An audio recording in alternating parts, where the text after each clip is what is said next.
السلام علیکم ورحمۃ اللہ وبرکاتہ۔ محترم سامعین، اجالا چاندنی اسلامک چینل سے میں آپ کی خدمت میں ویڈیو لے کر حاضر ہوا ہوں۔ سورہ بقرہ کی پہلی آیت سے متعلق مختلف زاویوں سے تفسیر و تشریح جاری ہے۔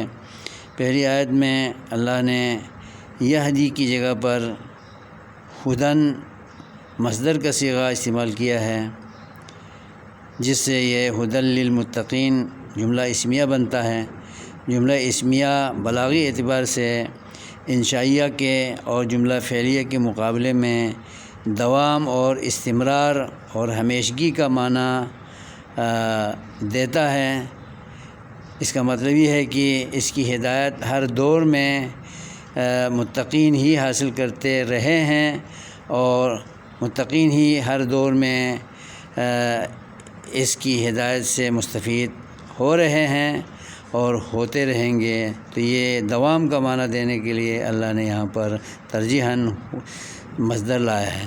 اور دوسرا مقصد مصدر کہنے کا معنی یہ ہے کہ قرآن سراسر ہدایت ہے اور پیکر ہدایت ہے، اس میں گمراہی کا کوئی پہلو نہیں اور پھسلانے کا، گمراہ کرنے کا معمولی بھی پہلو اس میں نہیں پایا جاتا، بلکہ یہ ہدایت ہی ہدایت دینے والی کتاب ہے اور یہ خسارے سے نکال کر فائدہ کی طرف چلانے والی کتاب ہے۔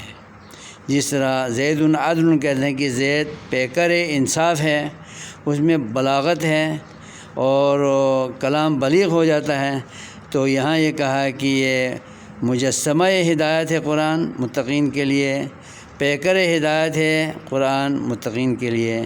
اس میں بلاغت پائی جاتی ہے اور اس کی سچائی میں چار چاند لگ جاتے ہیں، تو اس پہلو کو بلاغی اعتبار سے استعمال کیا گیا ہے۔